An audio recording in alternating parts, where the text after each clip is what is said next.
At the sorrowful funeral, the lifeless child suddenly moved her hand. When the family discovered the truth behind this, they called the police. "Lord, help us through this," Maria whispered, her voice trembling. Her words hung in the air, heavier than the stifling heat of the room. She knelt beside the tiny coffin, her hand clutching the pale, lifeless fingers of Rosa. No matter how long she stared at her daughter's face, it didn't feel real.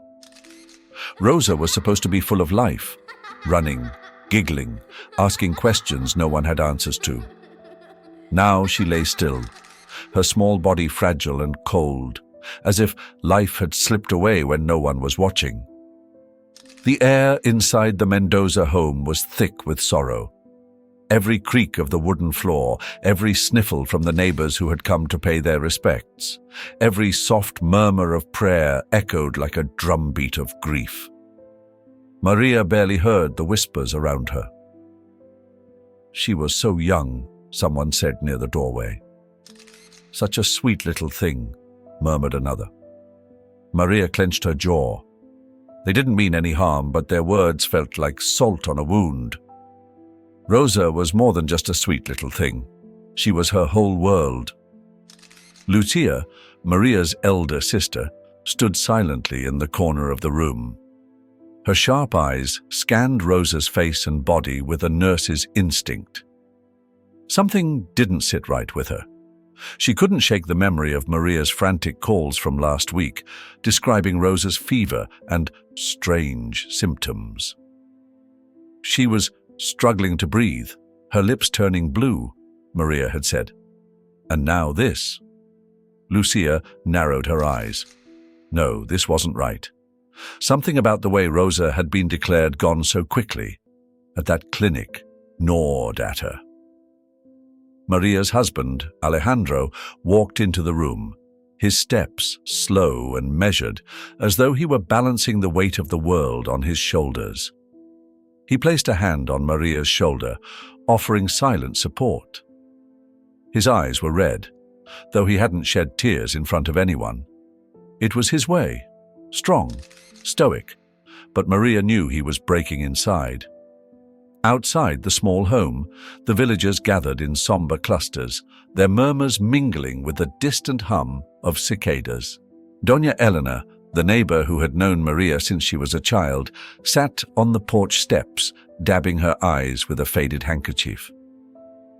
"Rosa was just here last week, playing in my garden," Elena whispered to no one in particular. Her voice broke. "She picked those wildflowers for me, remember, Maria? Said they'd make my house look pretty." Maria didn't respond. She couldn't. The memory stabbed her heart, leaving her breathless. As the night deepened, most of the mourners trickled away, leaving only close family behind.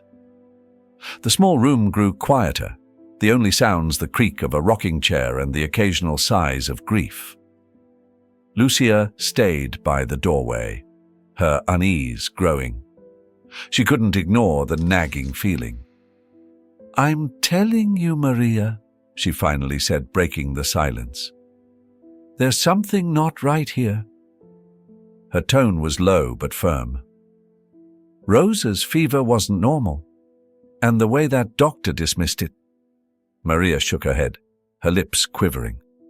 "Please, Lucia, not tonight." I can't think about that now." But Lucia wouldn't let it go. She knelt beside her sister, her voice softening. "I know you're hurting, Maria. We all are. But I've seen things like this before. I need you to trust me on this. Let me—" A sudden movement stopped her mid-sentence. Maria froze, her eyes wide as her hand instinctively tightened around Rosa's.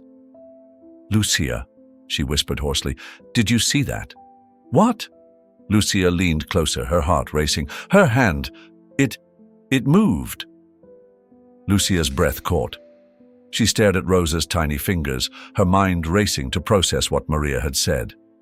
Then it happened again, a faint twitch. "Maria, step back," Lucia said quickly, her voice sharp with urgency. "Alejandro, come here." Alejandro rushed to her side, his face a mix of confusion and alarm. "What's happening?"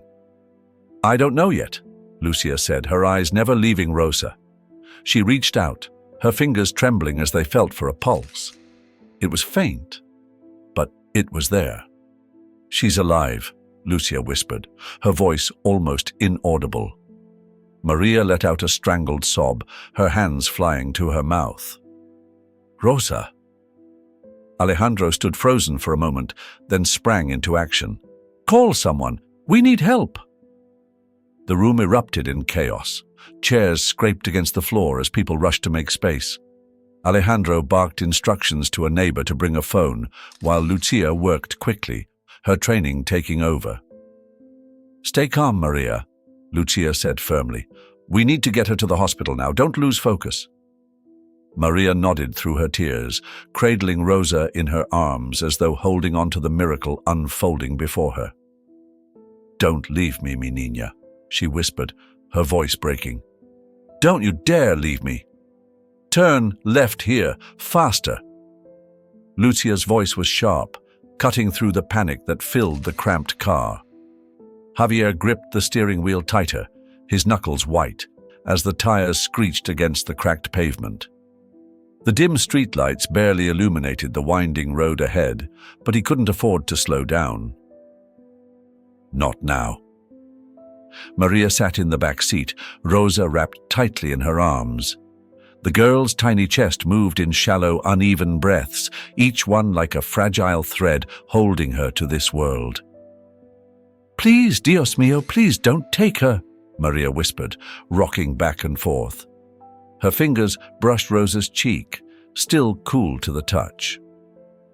"Maria," Lucia said, turning slightly to glance at her sister. "Keep her head up. Make sure her airway stays clear." She spoke with a calm urgency, the kind born from years in the hospital. But inside, she was anything but calm. Her thoughts raced ahead to the hospital, to the team that might be on duty, to the slim chance that Rosa would pull through. The car jolted as Javier swerved around a pothole, and Maria gasped, clutching Rosa tighter. "I'm sorry," Javier muttered, his voice thick with guilt. "I'm going as fast as I can." "You're doing fine," Lucia said quickly. She didn't have time to soothe his nerves, but she knew they couldn't afford for him to lose focus. Just keep driving. The narrow streets eventually gave way to the faint glow of the city ahead. The hospital was close now, and the small car carried with it the fragile hope of an entire family. The emergency room doors swung open with a metallic groan, and the chaos of the night spilled into the sterile, brightly lit space. "We need help," Lucia shouted, her voice cutting through the hum of the hospital. Two nurses rushed over, their faces sharpening into focus as they saw Rosa. "What happened?" one of them asked, already reaching for Rosa. "She was declared dead. Cardiac arrest, but she's alive. Barely breathing. Weak pulse," Lucia rattled off, her hands moving to help transfer Rosa onto a gurney. "She needs immediate attention." The nurse's eyes widened briefly, but she nodded and signaled toward a doctor. Rosa was whisked away, disappearing behind swinging double doors. Maria tried to follow, but Lucia held her back. "Let them work, Maria," she said gently. "They need space." Maria collapsed into a chair, her hands trembling. Javier sank down beside her, his arm wrapping around her shoulders. "She's alive," he murmured, as if saying it aloud would make it more real. "She's alive." Lucia stood nearby, her arms crossed tightly over her chest. She could feel the tension in her own body, her mind snapping back to the day Maria had called her in tears. Rosa had been sick, burning with fever, her little body racked with coughs. The doctor, what was his name? Carlos, had barely looked at her before scribbling down a prescription. "She's fine," he'd said dismissively, not even glancing up from his clipboard. It's just a cold. But it hadn't been fine.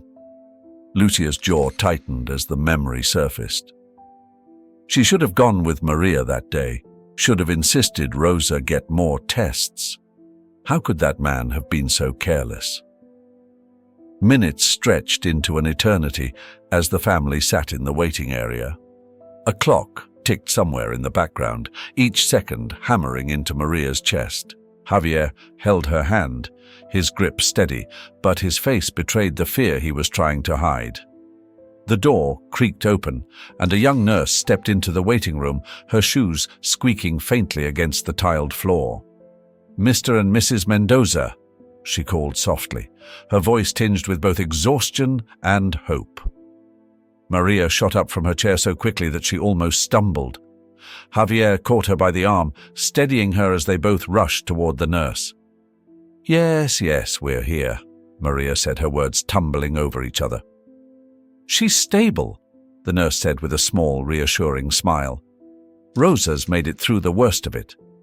The doctors have her on a ventilator for now, but she's responding to treatment. You can see her soon." Maria's legs nearly gave out.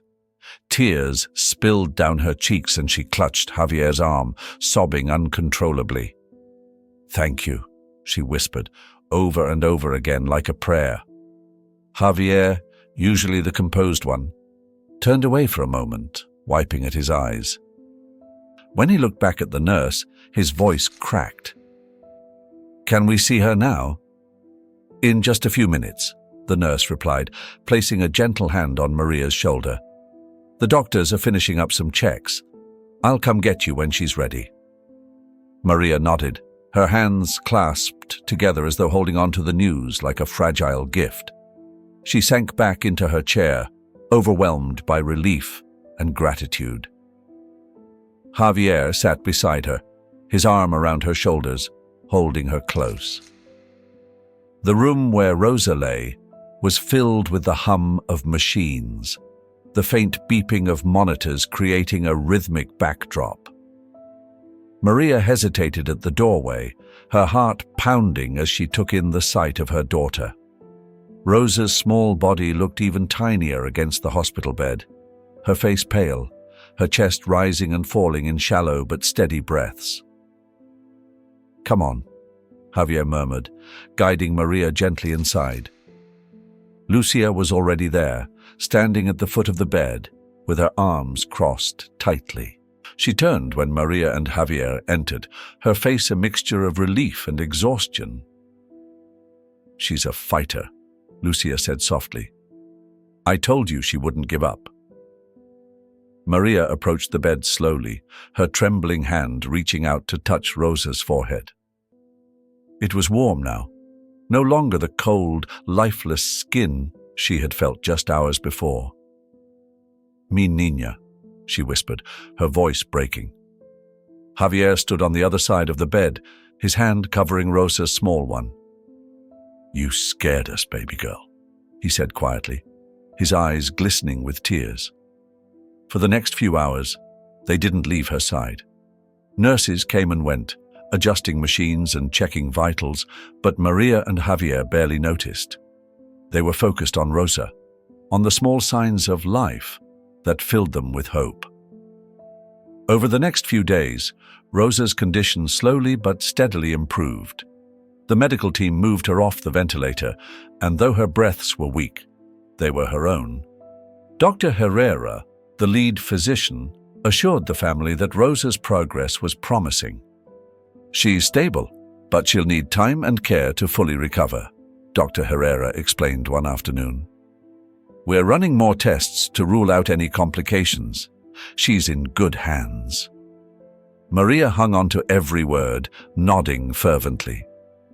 "Thank you, doctor," she said, her voice heavy with emotion. "Thank you for everything." Maria and Javier fell into a new routine at the hospital. They took turns sitting by Rosa's bedside, speaking to her softly even when she couldn't respond. Javier would tell her stories about the garden at home, promising they'd plant more flowers together once she was better. Maria sang lullabies, the same ones she had sung to Rosa when she was a baby. "She can hear you, you know," Lucia said one evening, as Maria hummed a soft tune. She was sitting in the corner of the room, her hands wrapped around a cup of coffee. "You think so?" Maria asked, glancing up. Lucia nodded. "I've seen it before. Patients in her condition.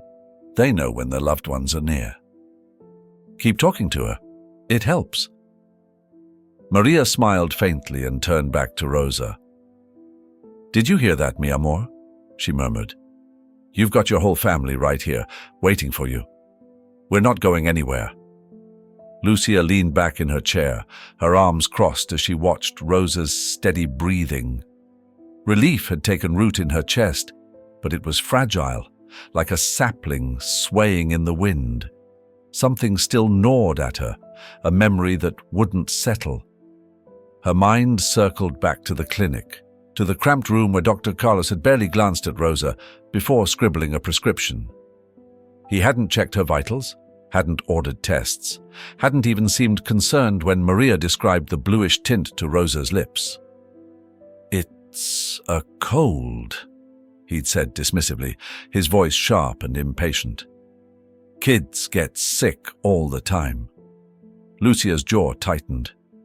She had worked in hospitals for years, seen her fair share of dismissive doctors, but this was different.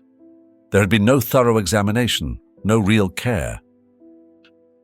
And now Rosa was here, fighting for her life because of his negligence. The following morning, as the sunlight filtered through the hospital blinds, Lucia stood near the nurse's station, waiting for a moment to catch Dr. Herrera. She'd spoken to him briefly during Rosa's first night in the hospital, but now she had questions that needed answers. "Dr. Herrera," she called as the doctor approached, flipping through a clipboard. "Do you have a minute?" He stopped, looking up with a tired but kind expression. "Of course, Mrs. Alvarez. How's Rosa doing today?" "She's improving," Lucia said, her tone brisk. "But that's not what I need to talk about. I think there's something wrong with her initial diagnosis. The doctor at the clinic barely examined her.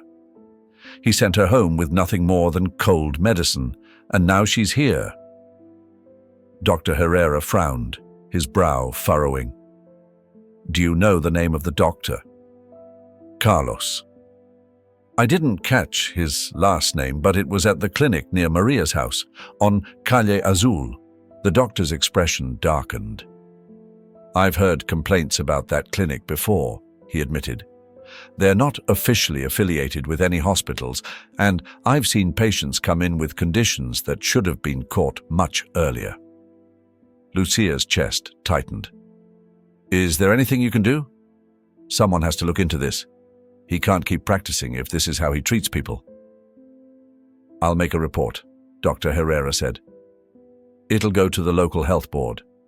They've been cracking down on unlicensed clinics lately. If there's a history of negligence there, it won't go unnoticed."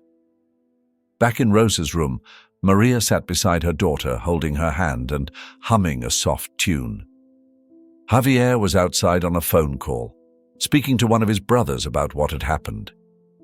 The weight of the past week hung heavy in the air, but Maria focused on the small victories: Rosa's pinker cheeks, her stronger breaths. Lucia entered quietly, sitting down in the chair across from Maria. "How's she doing?" Maria glanced up, her eyes tired but hopeful. "Better." She opened her eyes again earlier, just for a second. Lucia smiled faintly. "That's good. That's really good." She paused, hesitating. "Maria, I spoke to Dr. Herrera about the clinic." Maria's expression shifted, a shadow of worry crossing her face. "What about it?" "He said they've had issues before. He's filing a report, but we need to be ready if this becomes something bigger. Rosa's not the only one who suffered because of that place." Maria shook her head, her voice trembling. "I trusted him, Lucia. I thought he knew what he was doing. What if I had done more? Taken her somewhere else sooner? Lucia reached across the bed, placing a firm hand on Maria's arm. "This isn't your fault," she said, her voice steady.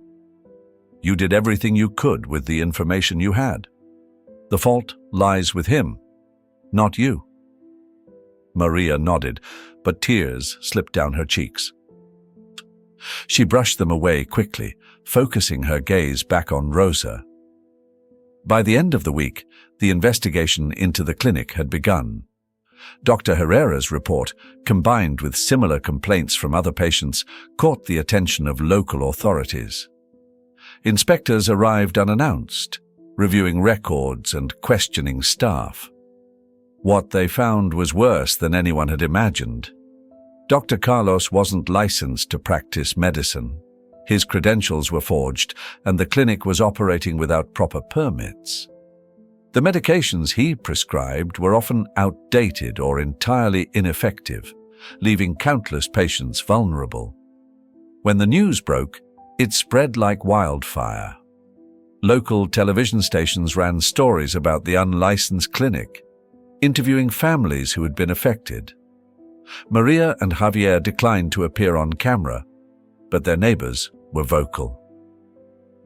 "This has been going on for years," Doña Elena told a reporter. "People go there because they can't afford the big hospitals. We trusted him, and look where it got us." The backlash was immediate. Protesters gathered outside the clinic, demanding accountability.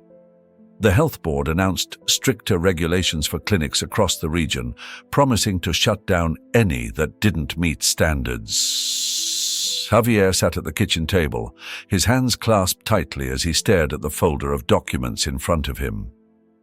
Maria stood nearby, her arms crossed, worry etched across her face. The house felt quieter than usual, even though Rosa was finally back home, resting in the next room.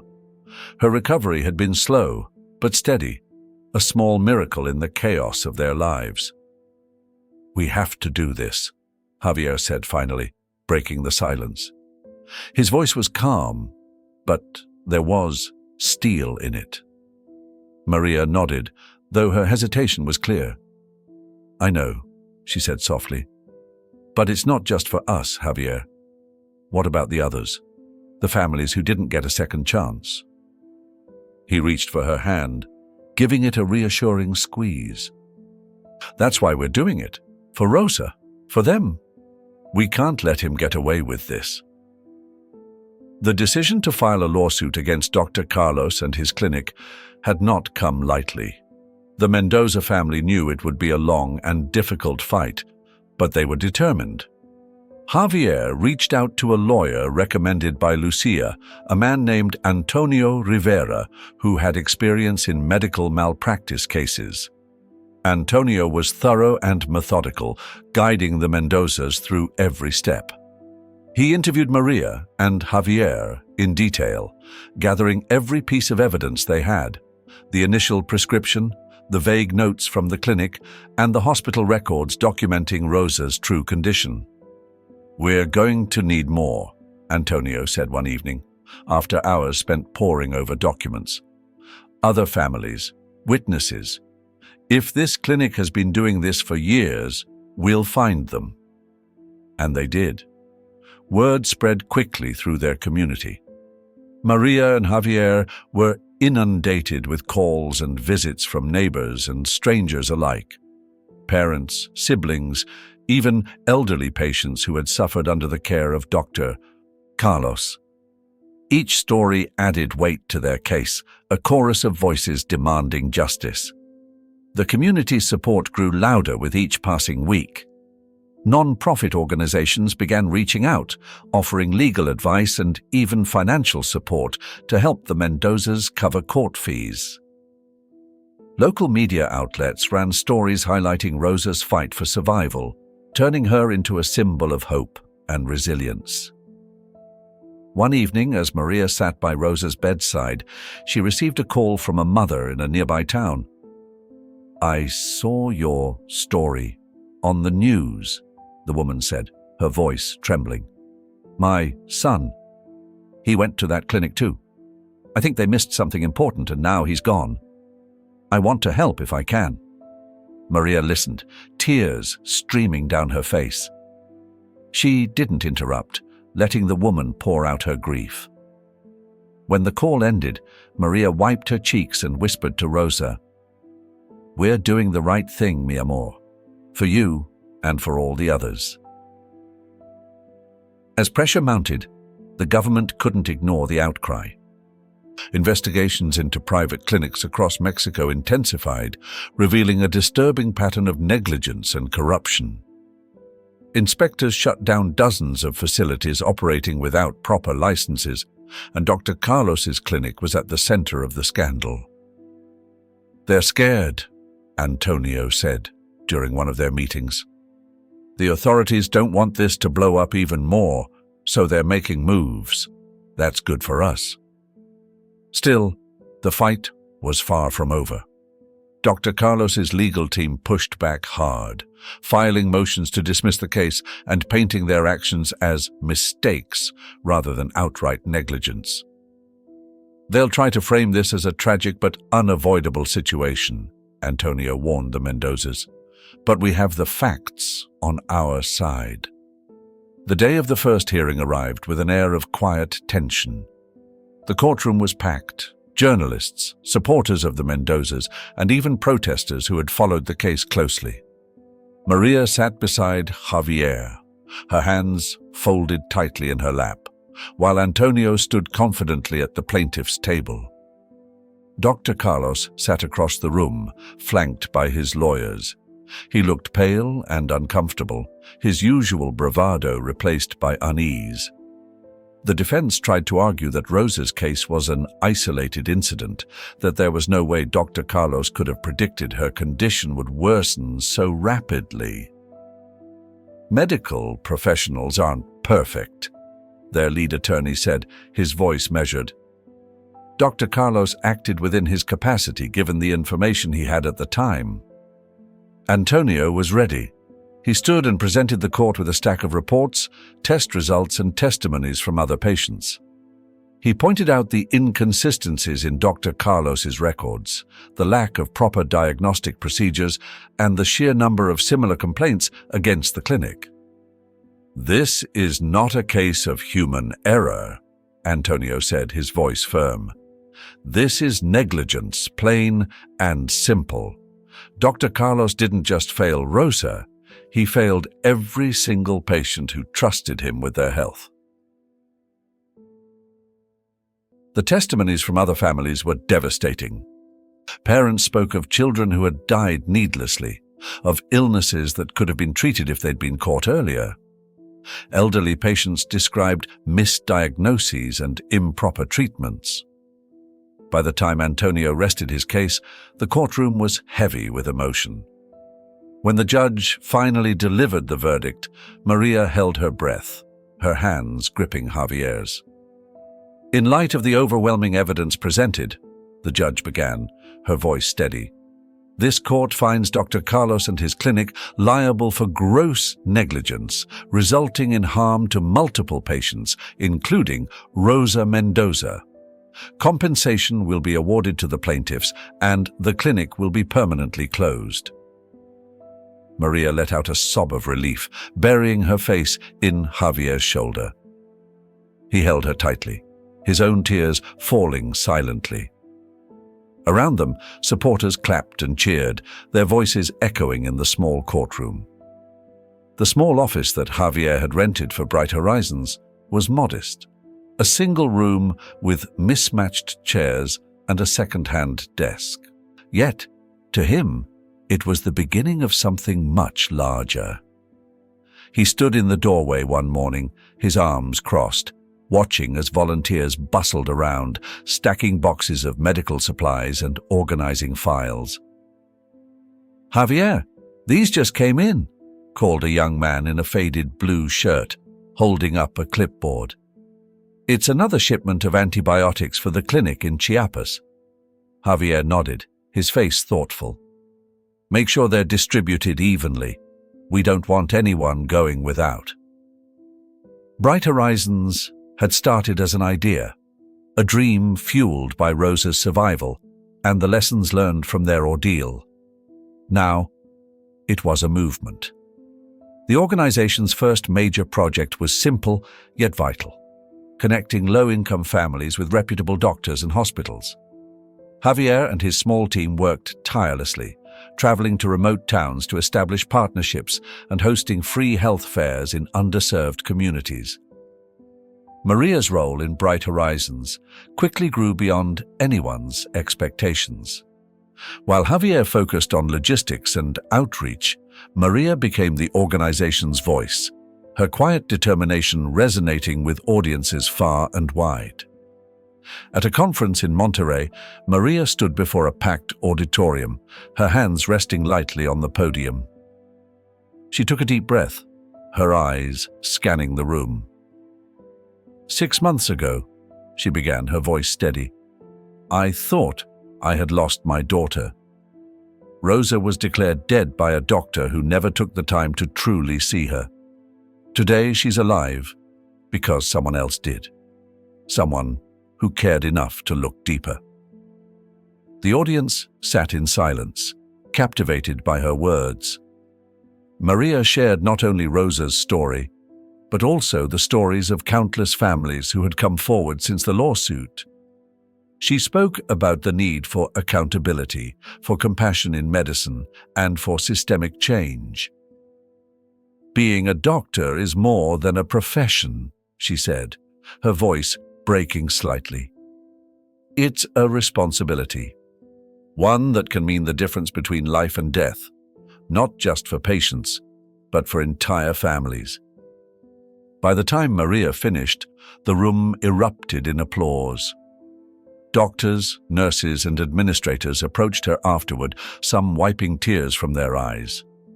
One woman, an elderly physician, clasped Maria's hands tightly and said, "You've reminded us why we chose this path. Thank you." Back at the office, Javier reviewed the growing list of families Bright Horizons had helped. There were hundreds now, each name representing a life touched, a burden eased. One name stood out to him, a young boy named Diego. He remembered the first time they met, a skinny child with a persistent cough and a mother who couldn't afford the tests he needed.